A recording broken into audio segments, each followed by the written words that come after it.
إن كل الصهاينة يهود وليس كل اليهود صهاينة. هل سمعت الجملة دي قبل كده؟ ناس كتير متعرفش الفرق بين اليهودي والصهيوني. اليهودي العادي ده شخص يدين بالديانة اليهودية اللي ربنا نزلها على سيدنا موسى عليه السلام، وكتابهم هو التوراة، زي ما القرآن كتاب المسلمين والإنجيل كتاب المسيحيين. واليهود اتكتب عليهم الشتات في الأرض من قديم الأزل، وهما منتشرين في كل أنحاء العالم بوصف إن اليهودية دين وليست جنسية. أما الصهيونية فهي حركة سياسية هدفها إنشاء وطن لليهود على أرض فلسطين، واسمها جاي من جبل صهيون المقدس عند اليهود والموجود بفلسطين.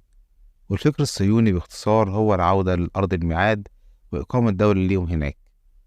والصهيونية نفسهم درجات في التشدد، فيهم متشددين نص نص، ودول اللي بينصروا الفكر وبيدعموه ماديا ومعنويا بس. والأكثر تشددا هم اللي شايفين إن لازم اليهود كلهم يرجعوا لأرض الميعاد ويقيموا فيها وتكبر دولتهم المزعومة بيهم. سؤال تاني مهم جدا بقى، هل إحنا في مصر لسه عايش في وسطنا يهود؟ الإجابة إن بعد ثورة 52 قام عبد الناصر بحركات اضطهاد لليهود المصريين لإجبارهم على الهجرة من مصر. وفعلا إن فيهم اللي هاجر على فرنسا وأمريكا وإنجلترا وكل دول العالم، وطبعا جزء منهم سافر على دولة الاحتلال.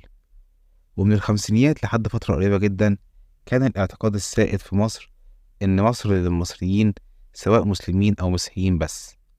لحد ما في يوم بتطل علينا رئيسة الطائفة اليهودية ماجدة هارون، واللي كانت مستضافة في برنامج تلفزيوني مع إسعاد يونس في صاحبة السعادة، وردت بالإيجاب إن لسه في يهود كتير موجودين في مصر. وقالت إن عشان يقدروا يعيشوا في المجتمع المصري ويتكيفوا معاه كان لازم يغيروا أسمائهم ويعملوا بطاقات شخصية بأسامي مسلمين ومسيحيين عشان يقدروا يعيشوا بأمان في مصر. والموضوع دوت مر مرور الكرام ومحدش اتكلم فيه، وده معناه إن في وسطنا جيل يهودي العقيدة ومسلم أو مسيحي بالاسم، يعني ممكن يكون اسمه محمد أو أحمد وبيصلي كمان معاك العشاء جماعة، وهو يهودي الديانة، وربما يكون صهيوني الفكر كمان. بس كده، لو أول مرة بقى تعرف الكلام ده قول لنا إيه رأيك فيه في التعليقات. وسلام.